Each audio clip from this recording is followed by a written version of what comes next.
지난주 제 가슴을 굉장히 아프게 했던 기사가 하나 있었습니다. 그 기사의 내용은 우리나라의 자살 사망률이 OECD 국가 중에서 또 1위를 차지했다는 것이었습니다.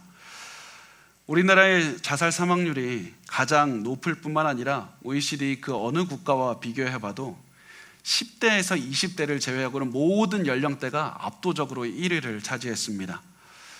사람들이 이렇게나 많이 죽는다는 것도 굉장히 가슴이 아팠지만 사실은 제 마음을 더욱더 아프게 했던 것이 두 가지가 더 있었는데요. 그 두 가지 중에 하나는 기사에 실린 그 전문가의 의견 때문이었습니다. 전문가는 이렇게 말했습니다. 앞으로 2, 3년 동안은 더욱더 자살 사망자가 증가할 겁니다. 이런 경향을 보이는 것이 지금까지의 그 연구 결과로 밝혀진 것이라고 얘기를 했습니다. 그리고 이 말도 너무나도 가슴이 아픈데 더욱더 제 가슴을 아프게 만들었던 두 번째 요인은 자살 사망률의 증가에 대한 정부의 반응이었습니다. 정부 부처는 자살률이 더욱더 높아질 것 같으니까 앞으로 더 열심히 돈을 투자하고 더 열심히 더 많은 사람들을 투자하겠다고 이야기를 했습니다. 더 많은, 지금까지 하던 것보다 더 열심히 더 노력하면 어떻게인가 방법은 나오지 않겠습니까? 이런 마음으로 더 열심히 투자하겠다고 이야기를 했습니다. 제가 그 기사를 보면서 가슴이 답답한 것은 지금까지 정부가 노력하지 않았던 것이 아니라 엄청나게 노력을 많이 했기 때문이었습니다. 아무리 노력해도 자살 사망률이 증가했기 때문이었습니다. 그래서 제가 너무나도 두려운 것은 지금까지 노력했는데 또 실패했는데 내년에 이맘때가 돼서 똑같은 기사가 나서 또 우리 실패했지만 또 노력하겠습니다. 돈 더 투자하고 더 많은 인력 투자하면 잘 될 겁니다. 이렇게 얘기를 하지 않을까 참 많이 걱정이 됩니다. 사실 그런 것은 이해할 수 있습니다. 왜냐하면 세상에 있는 사람들은 그것 이외에는 방법이 없기 때문입니다. 그렇지만 이 자리에 있는 여러분에게는 제가 꼭 물어보고 싶습니다. 여러분 중에서도 자살 충동을 느끼고 있는 분이 있습니까? 여러분 중에서도 아니면 여러분의 가족 중에서 자살하고 싶다는 생각이 한 번씩 굉장히 나도 모르게 드는 분들이 있습니까? 만약에 그런 어려움들을 갖고 계시면서도 혹시 이렇게 말하고 있지는 않습니까? 내가 비록 자살 충동 지금 느끼고 있지만 내가 조금 더 열심히 하면 이 자살 충동 없어질 겁니다. 내가 조금 더 열심히 해서 내가 조금 더 돈을 벌고 내가 조금 더 열심히 해서 점수가 좀 더 좋아지고 학점이 좋아지고 좋은 대학 가고 좋은 승진하고 내 환경이 조금 변하면 내가 결혼하고 내가 주변에서 이제 도움을 받아서 건강해지면 나 자살 충동 없어질 겁니다. 혹시 이렇게 생각하시는 분이 있습니까? 만약에 그렇다면 이 말씀을 반드시 기억하셔야만 됩니다. 단순히 내가 원하는 성적, 내가 원하는 승진, 내가 원하는 연봉, 내가 원하는 목표를 이룬다고 해서 자살 충동에 근본적으로 사라지지는 않는다는 겁니다. 죽고 싶다는 충동을 근본적으로 해결할 수 있는 방법은 거기에 있지 않기 때문입니다. 그 근본적인 해결 방법은 하나님의 말씀에 있습니다. 하나님의 말씀만이 우리가 모든 자살 충동으로부터 이길 수 있도록 해줍니다. 왜냐하면 하나님의 말씀만이 우리에게 생명을 주시고 사랑하게 해주시고 우리가 살 의지를 갖게 하시고 삶 속에서 기쁨과 만족을 누릴 수 있도록 해주시기 때문입니다. 하나님의 말씀만이 우리가 살아갈 수 있는 의지를 갖도록 인도해 주시기 때문입니다. 그래서 만약에 지금 이 자리에 자살 충동 때문에 어려움을 겪는 분이 있다면 오늘 말씀을 잘 들으셨으면 좋겠습니다. 왜냐하면 오늘 말씀은 우리가 생명을 사랑하고 하나님이 원하시는 그 충만하고 기쁘고 행복하고 만족한 인생을 살아갈 수 있는 그 방법에 대한 말씀이기 때문입니다. 특히 오늘 말씀이 우리에게 중요한 것은 무엇이냐면 이 베드로 후서를 듣는 이 편지를 받는 사람들 때문에 그렇습니다. 그 사람들은 그 누구보다도 어려운 환경에 있었던 사람들이었습니다. 베드로 전서 편지를 받는 사람들은 아주 가난했습니다. 굉장히 박해를 많이 받았습니다. 억울하게 옥살이도 했습니다. 결혼 생활도 너무 힘들었습니다. 그리고 그 굉장히 많은 사람들이 노예로 살아갔는데 그 노예들 중에 수많은 주인들이 이 노예들을 굉장히 힘들게 했습니다. 그래서 인생 자체가 고난이었고 돌아다녀 봐도 도저히 희망이 보이질 않았습니다.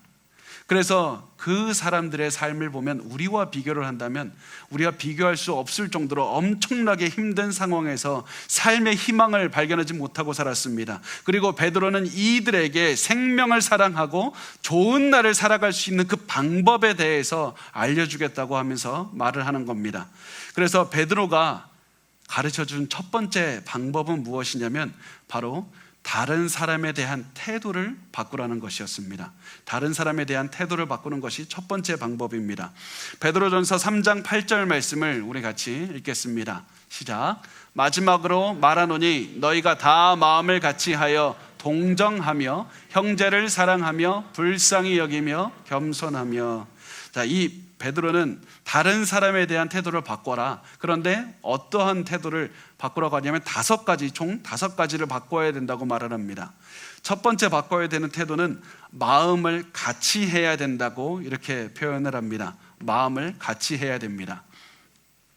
마음을 같이 한다는 것은 다른 성도들과 한 마음을 가지라는 겁니다. 분열하지 말고 다투지 말고 화합하고 연합하라는 겁니다. 그렇다고 해서 화합하고 연합하라는 것이 모든 것에 다 똑같은 생각을 해야 된다, 모두가 다 똑같이 동의해야 된다, 이 말이 아닙니다. 동일한 목적, 그러니까 예수 그리스도를 섬기는 동일한 목적을 가지고 우리가 그 목적에 기여를 하는 삶을 살아야 된다. 모두가 다 예수 그리스도를 찬양하고 섬기는 그 모든 목적에 하나의 마음이 되어서 다투지 말고 각자가 그 자리에서 서로를 섬기면서 예수 그리스도를 섬기는 그 삶의 목표를 가져야 된다는 것입니다. 마치 오케스트라 단원들이 다 각자 다른 악기를 연주하지만 한꺼번에 모아놓으면 아름다운 하나의 음악이 연주가 되는 것처럼 모든 그리스도인들이 각자 다 자기의 위치에서 일하는 마음으로 서로 연합해야 된다는 그런 말씀을 하고 있습니다. 그래서 이것이 첫 번째 우리 삶의 태도가 됩니다. 두 번째 다른 사람에 대한 그 태도는 바로 다른 사람을 동정해야 된다는 말씀입니다. 다른 사람을 동정해야 된다는 의미입니다. 이 동정한다는 말은 다른 사람의 마음을 공유한다는 뜻이 됩니다. 그래서 다른 사람이 아플 때 나도 같이 아파해 줍니다. 다른 사람이 기쁠 때 나도 같이 기뻐해 줍니다. 자, 그런데 많은 분들이 여기에서 그칩니다. 그런데 성경은 단 한 번도 너가 좋은 마음 품고 거기서 끝을 내라 하신 적이 없습니다. 성경에서 항상 하시는 말씀은 그 마음을 먹었으면 그것이 행동까지 이어지는 것을 말씀을 합니다. 그래서 우리가 다른 사람이 기뻐하고 있다면 너 그 사람 옆에 가서 같이 기뻐해주고 같이 즐거워해주라. 그리고 다른 사람이 슬퍼하고 있다면 그 사람 바로 옆에 가서 그 사람의 손을 잡고 같이 슬퍼하고 같이 위로해 주어야 된다. 이것이 다른 사람을 동정하는 삶의 모습이 됩니다. 이것이 두 번째 우리가 바꿔야 되는 태도가 됩니다. 자, 세 번째는 형제를 사랑하는 것입니다. 형제를 사랑하는 겁니다. 형제를 사랑한다는 말은 다른 사람을 내 가족처럼 여기는 겁니다. 우리가 그리스도 안에 있는 형제 자매들을 그냥 형제 자매라고 부를 것만이 아니라 진정한 이 사람이 내 가족이다, 영원히 같이 살 나의 가족이라고 생각하고 사랑하라는 겁니다. 그리고 그 사랑하는 데 그치지 않고 섬김을 실천하는 겁니다. 그래서 이렇게 생각하시면 좋겠습니다. 저 사람이 내 가족이었다면 내가 이렇게 했을 텐데, 저 사람이 아플 때 내 가족이었다면 내가 약을 사줬을 텐데, 그러면 약 사주면 됩니다. 저 사람이 힘들 때 내 가족이었다면 내가 같이 시간 보내줄 텐데, 그러면 같이 가서 시간 보내주라는 겁니다. 이것이 형제의 사랑을 실천하는 방법이 됩니다. 그리고 이것이 바로 세 번째 우리가 바꿔야 되는 삶의 태도입니다. 네 번째, 불쌍히 여기라고 말씀을 합니다. 불쌍히 여긴다는 말에 불쌍히 여긴다는 말에 그리스어의 그 어원은 내장기관을 가리키고 있습니다. 이 창자가 있는 이 내장기관, 이것을 가리키는 말에서 나오는 겁니다.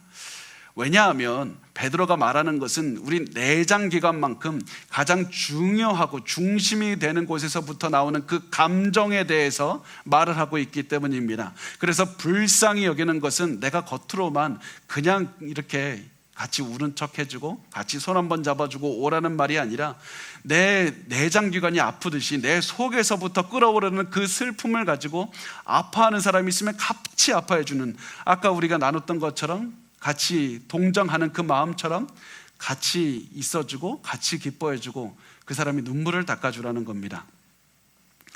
그래서 이 어려운 사람의 눈물을 닦아주는 것이 바로 불쌍히 여기는 것이 됩니다. 다섯 번째, 겸손해야 된다고 말씀을 합니다. 겸손한 것이 다른 사람에 대한 태도와 뭐가 상관이 있습니까?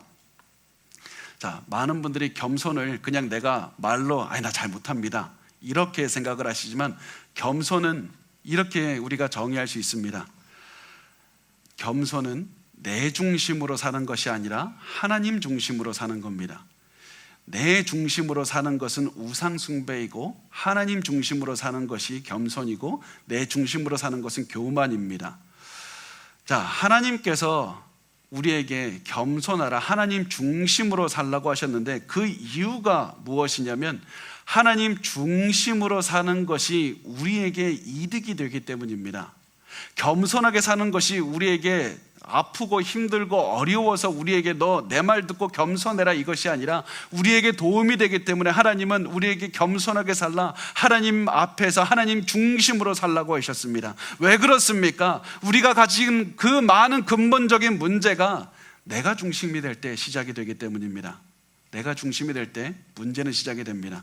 내가 중심이 되고 내 노력이 중심이 되고 내 과거가 중심이 되고 내 마음이 중심이 되면 그때부터 하나님으로부터 멀어지게 되고, 그때부터 하나님이 주는 생명의 기쁨을 누릴 수가 없게 됩니다. 그때부터 우리의 마음에는 너무나도 절망이 가득하고 내가 죽고 싶다라는 마음이 계속해서 든다는 사실입니다. 그래서 하나님이 멀어지고 내 중심의 삶을 살면 더 큰 우울함과 실망과 좌절밖에 기다리지 않습니다. 그래서 절대 내 중심이 아니라 하나님 중심으로 살아야 된다. 하나님만 바라보면서 살아가야 된다. 하나님 중심으로 살아갈 때 우리는 겸손할 수 있을 뿐만 아니라 우리가 앞에서 말한 그 네 가지 태도까지도 한꺼번에 바뀔 수가 있기 때문입니다. 그래서 제가 여기까지 드린 말씀을 요약을 하면 이렇습니다. 우리가 삶을 사랑하면서 행복한 인생을 살기 위해서는 다른 사람을 향한 태도 5가지를 바꿔야 됩니다. 다시 말하면 다른 사람과 연합하고 슬픔과 기쁨을 함께하고 내 가족처럼 대해주고 아파하는 사람들을 위로하고 하나님 중심의 삶을 살아야 된다는 것, 이것이 우리가 바꿔야 되는 5가지입니다. 그런데 여기에서 끝나지 않습니다. 베드로는 우리가 생명을 살아가고 행복하게 사는 2번째 방법에 대해서 알려주는데, 그것은 다른 사람에 대한 우리의 반응을 바꾸는 겁니다. 다른 사람이 우리에게 무엇을 행했을 때 우리가 그 반응을 바꿔야 된다고 말씀을 합니다. 우리 베드로전서 3장 9절 말씀을 같이 읽어보겠습니다. 시작. 악을 악으로 욕을 욕으로 갚지 말고 도리어 복을 빌라. 이를 위하여 너희가 부르심을 받았으니 이는 복을 이어받게 하려 하심이라. 자, 성경은 사람들이 너를 아프게 한다고 해도 절대 복수하지 말라고 말씀을 합니다. 누가 너를 박해하거나 힘들게 하는 것, 너 그거 바꿀 수 있느냐? 바꿀 수 없다.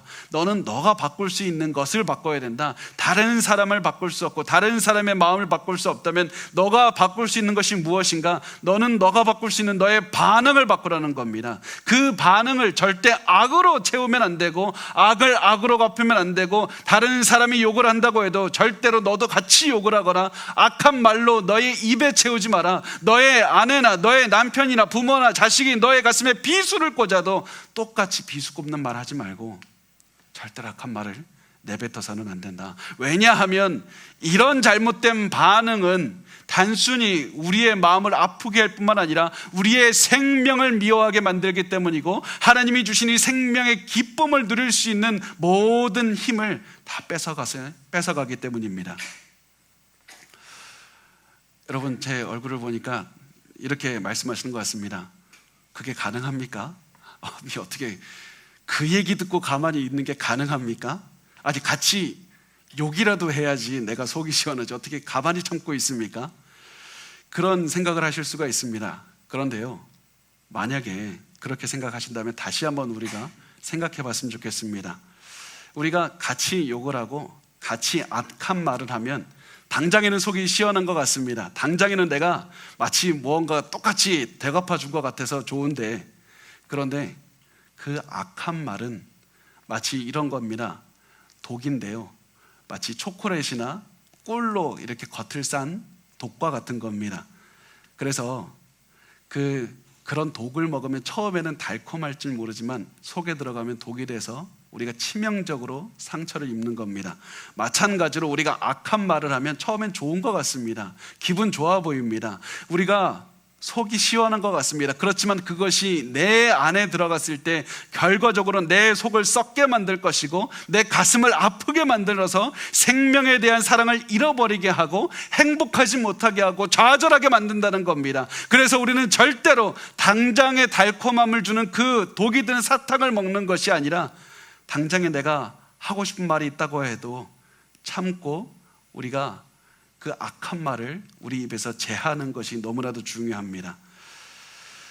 우리가 생명을 사랑하고 행복하고 즐거운 인생을 살아가는 방법은 악을 악으로 갚는 것이 아닙니다. 그러면 어떻게 해야 됩니까? 우리가 해야 될 것은 악하게 대하는 사람을 가장 선한 방식으로 대하는 겁니다. 그리고 우리가 다른 사람을 위해서 가장 할 수 있는 선한 말이 무엇입니까? 가장 좋은 말은 그 사람을 위해서 복을 비는 겁니다. 그 사람을 위해서 기도하는 겁니다. 나를 핍박하는 사람을 용서해 달라고 기도하고 하나님 저 사람이 예수 그리스도의 사랑을 체험하게 해달라고 기도하는 겁니다. 근데 너무나도 중요한 말씀은 베드로가 말하는 것은 너가 이 기도하려고 하나님 너를 부르셨다. 너가 다른 사람을 위해서 복을 빌게 하려고 너를 부르셨다는 겁니다. 하나님께서는 이렇게 우리가 다른 사람을 위해서 기도해서 우리가 인생을 행복하게 될 뿐만 아니라 우리 기도를 통해서 다른 사람에게도 이 생명의 기쁨이 전달되기를 원하셨다는 사실입니다. 하나님은 우리의 이 기도를 통해서 우리와 다른 사람이 동시에 행복하게 되기를 원하셨습니다. 이렇게 말씀하시면서 이 베드로는 우리에게 삶의 모델을 제시합니다. 그 삶의 모델은 다윗입니다. 그 다윗을 제시하면서 이것이 단순히 분명히 성령께서 베드로에게 주신 말씀이지만 나에게만 주신 말씀이 아니라 다윗에게도 하나님께서 주신 구약에 쓰여져 있는 말씀이다. 이것을 통해서 베드로는 이 인생에 대해서 다시 한번 얘기를 하는데, 이 베드로가 인용하는 다윗의 시는 시편 34편입니다. 시편 34편을 인용해서 이 베드로전서 3장 10절과 11절 말씀을 하고 있습니다. 이 말씀은 베드로가 보면 이 다윗이 엄청나게 큰 고난을 당한 그 말씀인데, 그 고난에 대해서 이야기를 하면서 반드시 그냥 다윗이 고난당했다만 보는 것이 아니라 다윗의 반응을 보라는 겁니다. 자, 우리 베드로전서 3장 10절과 11절 말씀을 같이 읽겠습니다. 시작. 그러므로 생명을 사랑하고 좋은 날 보기를 원하는 자는 혀를 금하여 악한 말을 그치며 그 입술로 거짓을 말하지 말고 악에서 떠나 선을 행하고 화평을 구하며 그것을 따르라. 자, 베드로가 지금 이 인용하고 있는 시편 34편, 이 34편의 제목은 이렇습니다. 다윗이 아비멜렉 앞에서 미친 채 하다가 쫓겨나서 지은 시. 다윗이 아비멜렉 앞에서 미친 채 하다가 쫓겨나서 지은 시가 시의 제목입니다. 다시 말하면 이 시는 다윗이 가장 고난을 당할 때 지은 시라는 겁니다. 다윗은 왕으로 기름 부음을 받아서 당장 왕이 되어도 시원치 않을 판에 왕이 되지 못하고 도망만 다니고 있었다가 이제는 그 도망 다닌 것도 너무나도 서러운데 이 아비멜렉이라는 왕 앞에서 도망가다가 미친 척하면서 도망갔다. 인생의 엄청난 굴욕을 맛보았다, 이런 겁니다. 저는 이 모습을 보면서 만약에 우리 시대에 사는 사람이 다윗의 위치에 있었다면 이렇게 말했을 것 같다. 저 죽고 싶어요. 나 너무 힘듭니다. 나 굴욕적이라서 나 자살 충동 느낍니다. 그렇게 이야기를 했을 수 있지만 중요한 것은 다윗은 그런 반응을 절대로 보이질 않았습니다. 왜 그렇습니까? 다윗은 생명을 사랑했기 때문이었습니다. 다윗은 생명을 사랑했고 좋은 날을 살아가기를 원했습니다. 그래서 이 시편에서 이 말한 것처럼 베드로가 좋은 날을 원하고 생명을 사랑하는 자는 이러면서 말씀을 시작을 하는 겁니다. 그렇다면 다윗이 생명을 사랑했다는 것이 도대체 어떤 말인가? 생명을 사랑했다, 그 말씀을 우리가 잘 이해해야 됩니다.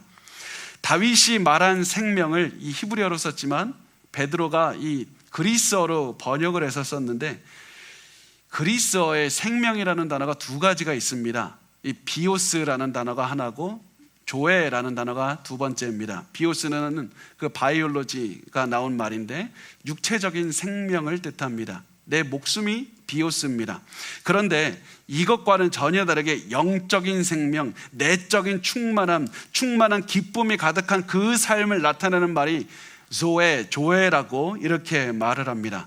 그리고 오늘 본문에서 다윗이 찬양한 그 생명이 조에입니다. 그래서 다윗은 이 시편을 통해서 이렇게 말하는 겁니다. 나는 생명을 사랑하고 좋은 날을 살아가기를 원합니다. 단순히 내가 이 땅에서 오래 살기를 원하는 것이 아니라 하나님이 주신 이 영적인 생명을 내가 충만하게 누리고 살아가고 싶습니다. 그래서 나는 절대로 인생의 고난에 눌려 살지 않을 겁니다. 세상이 나를 인생의 고난으로 짓누르더라도 나는 생명을 포기하게 하지 않을 겁니다. 시편을 읽는 여러분이요, 여러분도 나처럼 생명을 사랑하고 좋은 날을 살아가고 싶습니까? 엄청난 고난 가운데서도 행복을 체험하며 살아가고 싶습니까? 그렇다면 반드시 내 말대로 해야 됩니다. 그러면서 다윗이 하는 생명을 사랑하고 좋은 날을 살아갈 수 있는 방법이 이겁니다. 너희 입에서 악한 말을 하지 말고 거짓말도 하지 말고 악에서 떠나고 선을 행하며 화평을 구하고 따라야 된다. 이게 영생을 이 생명에 그 체험하고 기뻐하며 삶을 행복을 누리면서 살아가는 방법입니다. 그래서 다윗이 생명을 사랑하고 좋은 날을 보기 원하는 가장 먼저 준 그 방법이 입을 절제하라는 것이었습니다. 여러분, 많은 분이 왜 내 인생은 이렇게 행복하지 않을까? 나 이렇게 열심히 살아가는데, 나 정말 열심히 살아가는데 나 왜 이렇게 행복하지 않을까? 만약에 그렇게 고민이 된다면 가장 먼저 여러분의 입을, 여러분의 말을 생각해 보셨으면 좋겠습니다. 만약에 여러분의 입에서 나오는 말이 절망적인 말, 원망하는 말, 내가 하나님 왜 나를 이렇게 힘들게 만듭니까? 염려하며 두려워하며 하나님에 대해서 그렇게 원망하는 말만 계속해서 하면서 동시에 행복할 수는 없는 겁니다.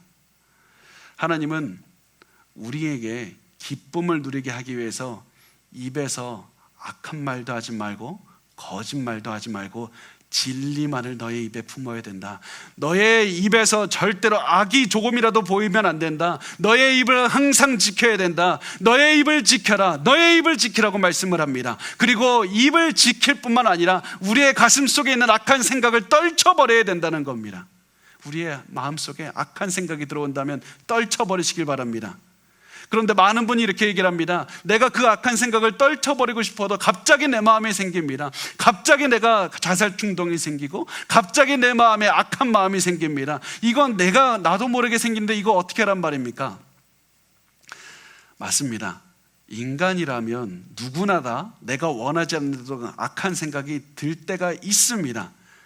그렇지만 중요한 것은 내가 그 생각이 나도 모르게 든 것은 어쩔 수 없다 하더라도 그 생각이 들었을 때 그 생각을 계속해서 붙잡고 살아가는 것은 나의 선택이라는 것입니다. 내가 그 생각을 붙잡고 계속 생각하기로 선택했기 때문에 내 마음속에서 그 생각이 계속해서 떠나질 않는 겁니다. 그래서 우리의 마음속에 악한 생각이 있다면 거부해 버리시기 바랍니다. 악한 생각을 적극적으로 떨쳐버리시기 바랍니다. 악한 생각에서 비롯된 악한 행위도 선한 행위를 하면서 떨쳐버리고 살아야 됩니다. 그래서 우리의 삶이 조금이라도 악한 행위가 있지 않고 선한 삶으로 적극적으로 가득 채워야 되는 겁니다. 누가 너를 힘들게 했다고 해서 같이 대응하지 말고, 누가 너에게 악한 말을 했다고 해서 같이 싸우지 말고, 너가 할 수 있는 최선의 것을 다해서 섬겨주어라. 사랑하고 그를 위해서 기도해 주어라. 그리고 그 사람과 화평을 이루면 된다.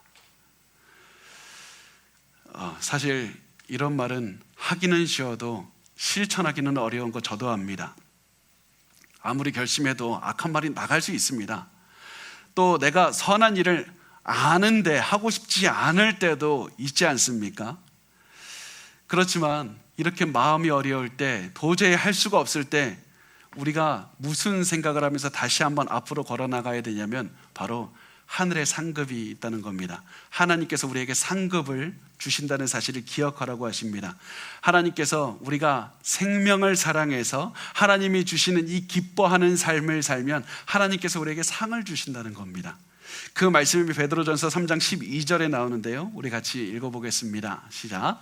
주의 눈은 의인을 향하시고 그의 귀는 의인의 간구에 기울이시되 주의 얼굴은 악행하는 자들을 대하시느니라 하였느니라. 자, 하나님은 이렇게 하나님의 뜻을 따라 살면서 행복하게 살아가는 사람들을 보시고 내가 너희의 모든 기도에 응답하시겠다고 말씀을 합니다. 여러분, 하나님께서는 그 하나님을 따라서 행복하게 살아가는 사람들을 지켜보시고 그들의 모든 기도에 응답하시겠다는 말씀을 기억하시기 바랍니다. 너무나도 놀라운 겁니다. 왜 그렇습니까? 세상의 모든 종교는 뭐라고 얘기합니까? 내가 고통을 당하고 내가 노력하고 내가 힘이 든 그만큼 나에게 상을 준다, 이렇게 말하지만 하나님께서는 우리가 하나님을 따라서 가장 행복한 인생을 살아가는 그 사람들에게 하나님의 상도 주시고 모든 기도에 응답하시겠다고 말씀을 하시는 겁니다. 우리가 하나님 안에서 행복을 누리기만 하면 됩니다. 그러면 우리의 모든 기도에 응답을 하십니다. 그렇지만 하나님의 뜻을 떠나서 내가 하나님의 뜻을 거슬러서 악하게 살면서 불행하게 살겠다라고 결심하면서 불행한 인생을 살아가는 사람들은 하나님 결국에 심판하신다는 겁니다. 왜냐하면 하나님께서는 우리에게 생명과 행복과 만족을 주기를 원하는 하나님 아버지가 되기 때문입니다. 그래서 지금 여러분의 기도, 왜 내가 기도가 응답이 안 됐을까? 왜 내 기도 응답이 안 됐지? 만약에 그런 의문점을 갖고 계신다면 여러분의 삶을 한번 돌아보시기 바랍니다. 나는 하나님 안에서 순종하면서 행복을 누리고 살아가는가? 하나님께서 주시는 그 만족 가운데서 살아가는가? 나는 이 다윗처럼 생명을 사랑하고 이 나를 하나님의 은혜 안에서 살아가기를 원하는가? 여러분, 우리가 하나님 안에서 순종하면서 살아가셨으면 좋겠습니다. 진정한 기쁨을 체험할 수가 있습니다. 그래서 하나님께서는 하나님을 순종하는 것이 우리에게 복이다, 순종하는 것이 복이다 말씀을 합니다. 그 말씀이 베드로전서 3장 13절에 나오는데 같이 읽겠습니다. 시작. 또 너희가 열심으로 선을 행하면 누가 너희를 행하리요. 아멘. 베드로는 우리가 열심으로 선을 행해야 된다, 열심으로 선을 행해야 된다, 수동적으로 기회가 있을 때 내가 그때 해야 되겠다 이렇게 생각하지 말고 적극적으로 선을 행해야 된다. 매일 나에게 주어진 삶에서 선을 행할 수 있어야 된다는 겁니다. 여러분, 우리의 삶에서 선을 행할 수 있어야 됩니다.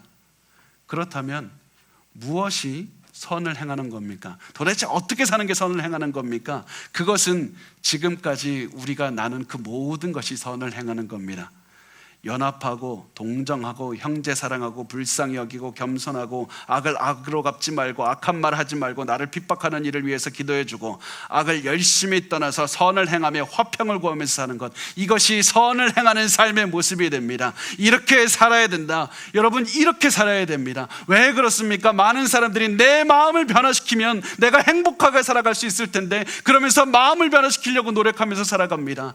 그런데 인간의 가장 나약한 점이 어디서 드러나냐면 인간은 자기 마음조차 변화시킬 수가 없는 나약한 존재라는 사실입니다. 나는 내 마음조차 내 마음대로 할 수가 없는 그런 사람입니다. 그게 우리의 한계입니다. 그래서 우리가 해야 되는 것은 내가 이제부터 선한 일을 하면서 선한 생각만 하며 살아가리라, 내가 이제 기뻐하며 살아가리라, 내가 이제 자살 생각 안 해야지, 즐거운 생각만 해야 되겠다, 이렇게 살아가선 절대로 안 되고 바로 하나님께서 말씀하신 대로 선을 행하면서 살아가야 된다. 그것이 너를 지켜줄 것이다. 그래서 하나님께서는 우리에게 적극적으로 선을 행하면서 화평하며 사는 사람은 반드시 하나님께서 지켜주실 거라고 말씀을 합니다. 왜 그렇습니까? 이렇게 살면, 이렇게 화평을 구하면서 사는 사람에게 누가 와서 시비를 걸겠습니까? 나를 힘들게 하는 사람에게 내가 복을 빌어주는데 누가 나를 와서 시험에 들게 하겠습니까? 그런 사람 거의 없을 겁니다. 그런데 중요한 점은 그런 사람은 여전히 있다는 겁니다. 하나님을 따라서 살아가는 사람에게도 여전히 시련은 있습니다. 왜냐하면 이 세상은 죄악이 가득한 곳이기 때문입니다. 어떤 사람들은 하나님의 백성이 내 성공의 걸림돌이 저 사람이야 그러면서 우리를 힘들게 하기도 합니다. 어떤 사람들은 우리가 거룩하게 사는 것 자체를 싫어해서 우리를 괴롭히게 할 수도 있습니다. 세상은 우리를 핍박할 것입니다.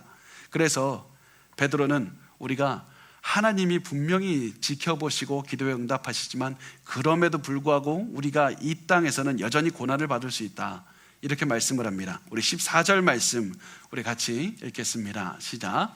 그러나 의를 위하여 고난을 받으면 복이 있는 자니 그들이 두려워하는 것을 두려워하지 말며 근심하지 말고. 자, 우리가 고난이 찾아왔을 때 우리가 이렇게 생각할 겁니다. 내가 도대체 무슨 잘못을 한 거지?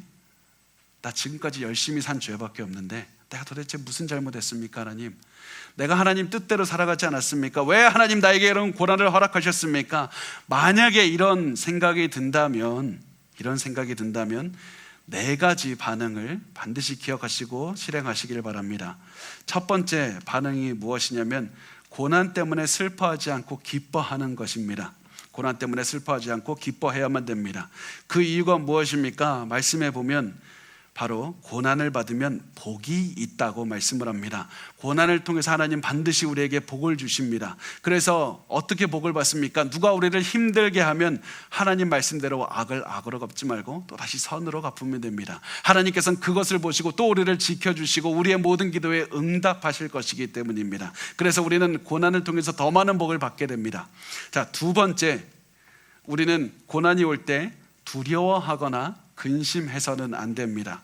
우리 베드로전서 3장 15절 말씀을 같이 읽겠습니다. 시작.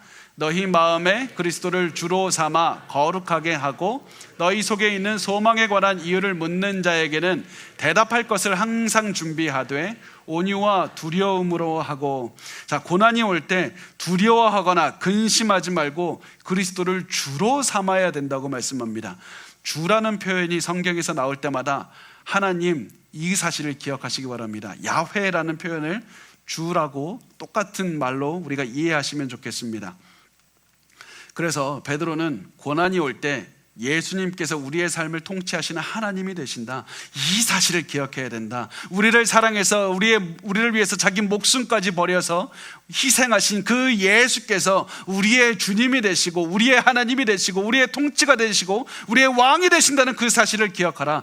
그러면 그 어떤 것도 너희를 두렵게 할 수가 없을 것이다, 이렇게 말씀합니다. 세 번째, 우리가 기억해야 될 것은 항상 대답할 것을 준비해야만 합니다. 베드로는 세상 사람들이 우리 안에 있는 소망에 관한 이유를 물을 것이다. 너희가 고난을 당할 때 너희 고난당하는 모습을 보고 세상 사람들이 와서 너희의 소망에 관한 이유를 물을 것이다. 이 땅에서 너희는 왜 이렇게 세상 사람들과는 다른 모습을 보이는가? 다른 반응을 왜 보이는가? 이렇게 물을 때 우리는 반드시 예수께 소망이 있기 때문에 이렇다, 이렇게 말을 해주어야 된다는 겁니다.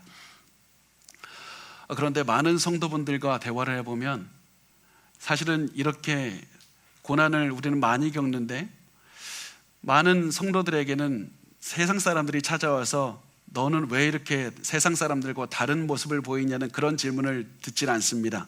왜냐하면 우리의 반응이 세상 사람들의 반응과 다르지 않기 때문입니다.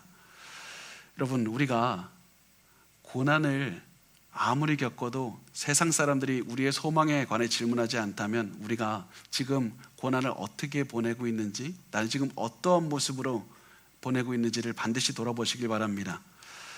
우리의 반응이 세상 사람들보다 조금 더 낫고 조금 더 악한 말 안 한 거기에서 끝난다면 세상이 그 어떤 누구도 여러분에게 여러분의 소망에 대해서 묻지 않을 겁니다. 우리에게 이 말씀대로 우리가 이루어지려면 반드시 우리가 고난 중에 행복하고 생명을 사랑하는 그 모습을 가지고 보여주어야만 됩니다. 세상 사람들이 이해하지 못하는 그 반응을 보여야만 됩니다. 그 반응을 보일 때 그때 비로소 세상 사람들은 여러분에게 여러분의 소망에 대해서 물어볼 것이고, 그때 우리는 내가 예수 때문에 이렇게 행복하고 기쁜 것이라고 말을 할 수가 있을 겁니다. 자, 마지막 네 번째, 우리는 항상 선한 양심을 가져야만 합니다. 선한 양심을 가져야 합니다. 베드로전서 3장 16절 말씀 우리 같이 읽겠습니다. 시작. 선한 양심을 가지라. 이는 그리스도 안에 있는 너희의 선행을 욕하는 자들로 그 비방하는 일에 부끄러움을 당하게 하려 함이라. 자, 베드로는 남들이 너희를 비난해도 절대 흔들려서는 안 된다. 너희는 모두 마음을 깨끗하게 해야만 된다. 그래서 우리 마음속에 조금이라도 불순물이 끼려고 한다면 그 불순물 절대로 참지 못하고 제거해야만 된다. 그리고 그 불순물을 제거하는 것은 단순히 내가 좋은 마음을 갖고 결단하고 내가 이제는 선한 마음을 가져야 되겠다, 그렇게 생각하는 것이 아니라 무엇이냐면 선행까지 나아가는 겁니다. 마음에 품은 것을 행동까지 이어지는 겁니다. 내가 그 마음을 가지고 아무리 위대한 마음이라도 그 마음을 가지고 행동하지 않는다면 반드시 마음속에 조금씩 더러워져서 그 마음이 엄청나게 더러워지는 것을 보게 될 겁니다. 그래서 선한 양심을 반드시 살아내야 된다고 말씀합니다. 이렇게 박해 속에서도 선한 양심을 가지고 행동하고 실천하면 세상 사람들이 너희 안에서 있는 복음의 역사를 바로 보게 될 것이고 세상의 사람들이 모두가 다 너를 통해서 복음을 믿게 될 것이다. 그래서 악한 세상에 대응하는 최고의 방법은 그리스도인으로 선하게 살아내는 것이다 말씀을 합니다. 우리 마지막으로 베드로전서 3장 17절 같이 읽겠습니다. 시작. 선을 행함으로 고난받는 것이 하나님의 뜻일진데 악을 행함으로 고난받는 것보다 나으니라. 아멘. 우리가 선을 행했기 때문에 고난받는 것이 굉장히 중요하다는 겁니다. 왜냐하면 악을 행했기 때문에 고난받는 것보다 선을 행했기 때문에 고난을 받으면 우리의 선한 삶이 더욱더 두드러지게 보이기 때문입니다. 그리고 세상과는 전혀 다른 우리의 삶을 모두 다 잘 보여줄 수 있을 것이고, 그러면 세상 사람들이 우리에게 와서 우리가 어떻게 그렇게 살 수 있냐고 더 많이 물어볼 것이기 때문입니다. 결과적으로 우리는 우리의 삶을 통해서 더 많은 사람들을 구원에 이르게 할 수 있습니다. 그래서 선을 행함으로 고난받는 것이 훨씬 좋다, 이렇게 말씀을 하고 있습니다. 오늘 우리가 이 말씀을 다 나눴는데 많은 분들이 이 말씀을 나눈 다음에 이 본문을 전하고 이렇게 결론을 내립니다. 이제부터 좋은 생각하시고 선행하면서 사십시오. 근데 제가 이렇게 하고 말을 끝낸다면 저는 이 말씀을 너무나도 왜곡해서 잘못 전하게 되는 겁니다. 성경에서 말하는 것은 좋은 생각하고 좋은 봉사하고 살면 행복하고 만족스러운 인생을 살 수 있고 너의 안에 있던 그 모든 악한 생각과 자살 중독까지 없어질 것이다, 이렇게 말하지 않습니다. 우리가 의지를 가지고 우리의 삶을 바꾸면 행복하게 될 것이다, 이렇게 말하지 않습니다. 오히려 그 반대를 말합니다. 너가 좋은 의지를 가지고 좋은 생각, 좋은 행동을 하려고 했기 때문에 너의 인생이 그렇게 어려운 것이다. 너의 의지를 가지고 그렇게 노력했기 때문에 너의 인생이 우울한 것이고 좌절하는 것이고 급기야는 그런 해서는 안 될 생각까지 하게 되는 것이다. 너가 그 모든 것을 이기기 위해서는 너의 능력이 아니라 하나님의 능력을 의지해야 된다. 하나님을 생각하라. 생명을 주시는 하나님의 능력을 체험해야 된다. 그래서 우리가 이 말씀을 적용하기 위해서 세 가지를 적용할 텐데요, 첫 번째, 우리가 적용해야 되는 첫 번째는 예수를 믿고 구원받으셔야 된다는 겁니다. 여러분, 이 자리에서 어떤 이유가 됐든지 간에 교회를 나왔는데 아직 예수를 믿지 않습니다. 그런데 내가 교회에 나와보면 좋은 얘기 들으니까 행복하게 될 수 있고 내 가정 편안해질 수 있고 내가 이제는 악한 생각에서 벗어날 수 있을 것 같아서 왔습니다. 그런데 내 인생 변하지 않습니다. 이런 분이 있다면 지금 예수님께 여러분의 마음을 드리시기 바랍니다. 예수님을 믿기로 기도하셔야만 됩니다. 왜냐하면 성령께서 여러분에게 역사하지 않으면 우리에게 희망이 없기 때문입니다. 지금까지 말씀드린 그 모든 것은 우리의 노력으로 할 수 없고 초자연적인 성령의 능력만으로만 가능하기 때문입니다. 그래서 이것이 곧바로 두 번째 적용점이 되는데 우리가 성령을 의지하면서 살아가야 된다는 겁니다. 많은 사람이 이렇게 말씀합니다. 내가 좋은 의도로 생각했는데 왜 내 인생은 이렇게 왔습니까? 내가 좋은 의도로 살았는데 사람들이 나를 미워합니까? 내가 좋은 의도로 했는데 왜 이렇게 아무도 나를 인정하지 않습니까? 만약에 이런 생각을 하신다면 반드시 깨달으셔야 됩니다. 내 좋은 의도로는 아무것도 바꿀 수 없습니다. 내 좋은 의도로는 내 마음조차 바꿀 수가 없는 겁니다. 내 좋은 의도로는 바꿀 수 없지만 오직 성령의 능력으로는 모든 것을 바꿀 수가 있습니다. 그래서 내 마음을 바꾸고 내 환경을 바꾸기 위해서는 성령을 믿고 성령을 의지해야 되고, 그러기 위해서 우리는 기도하는 삶을 살아야 됩니다. 매일 성령이 돕지 않으면 나는 아무것도 할 수 없다, 이런 절실한 마음으로 기도하면서 사셔야만 됩니다. 마지막 세 번째 우리가 기억할 것은 내가 원하는 행복하고 기쁜 삶을 살기 위해서는 내 옆 사람들이 필요하다는 겁니다. 한 군대 장군이 이렇게 말했습니다. 전쟁터에서 내가 살아남는 최선의 방법은 내가 살아나기 위해서 노력하는 것이 아니라 내 옆에 전우를 살리는 것이다. 내가 진정한 생명을 누리면서 행복하게 살아가는 최선의 방법은 내 가족, 내 순원들, 내 교인들, 내 주변 사람들을 격려해서 성령 안에서 살도록 이끌어주는 것밖에 없습니다. 다른 사람들이 나를 위해서 무엇을 해주지? 왜 저 사람은 나를 위해서 이걸 해주지 않을까? 이렇게 생각하는 것이 아니라 내가 다른 사람들을 위해서 어떻게 성령의 능력을 구하면서 저들에게 선을 행할 수 있을까? 이렇게 고민하면서 살아내는 겁니다. 이렇게 하면서 내 주위 사람들을 도우면서 내 행동으로 실천하면서 살아가는 겁니다. 이렇게 다른 사람을 도와주다 보면 하나님께서 내 안에 생명에 대한 기쁨과 행복으로 가득 채워주실 겁니다. 이것이 우리가 진정한 생명을 사랑하고 좋은 날을 체험할 수 있는 방법이 됩니다. 여러분, 이런 날을 살고 싶지 않습니까? 다윗처럼 살고 싶지 않습니까? 더 이상 이제 자살 충동 때문에 괴로워하고 싶지 않지 않습니까? 이제는 그런 모든 생각에서부터 자유롭게 살아가기 위해서 우리 이제 성경의 말씀에 따라 순종하며 살았으면 좋겠습니다. 그렇게만 산다면 하나님께서 여러분에게 생명과 만족과 행복과 기쁨을 체험하게 하실 겁니다.